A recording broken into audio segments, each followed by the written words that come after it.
Okay, so what we want to do is look at some bank transactions.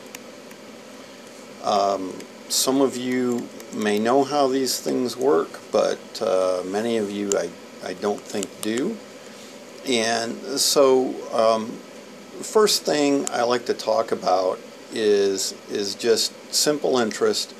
But before we even talk about simple interest, let's think about sales tax.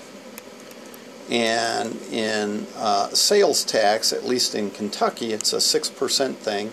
And I think most of us, well, I think all of us understand that when we do sales tax, you know, we the way our purchase works. So here's our purchase. Well, that's equal to the item cost. Okay, so the item cost plus tax.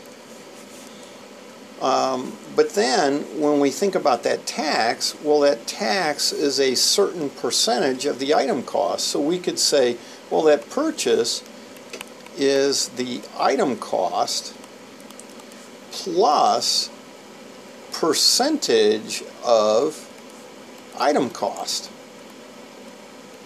Okay, so for instance, with the 6%, what we know is that if we want to buy something that costs $1, our purchase is equal to that $1 plus 6% of $1.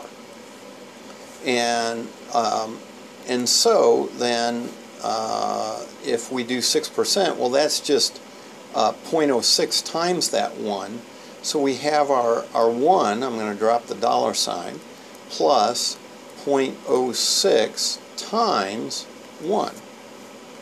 Or 1 plus 0.06, we get 1.06, or $1.06. So we know that that is how we do a purchase. Now, if I have something for $8, well, then in that case, my purchase is equal to the $8 plus that 6% of $8. Okay, so that's my 8 plus 0.06 times 8. And so that is 8 plus 48 cents, so 0.48. And so that's $8.48. Okay, so I think we know that. We get that idea.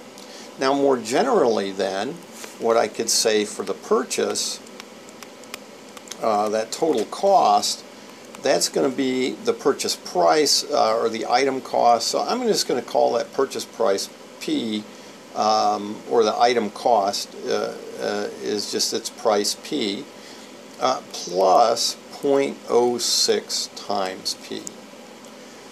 Okay, so we can write that relationship algebraically this way, is our total purchase is just P plus 0.06 times P, as long as we know, so you know, I can say where P is the item cost or price. Okay, so that's where we start. Having trouble spelling price there. That's where we start with this idea, these ideas we're going to work with in our bank finances.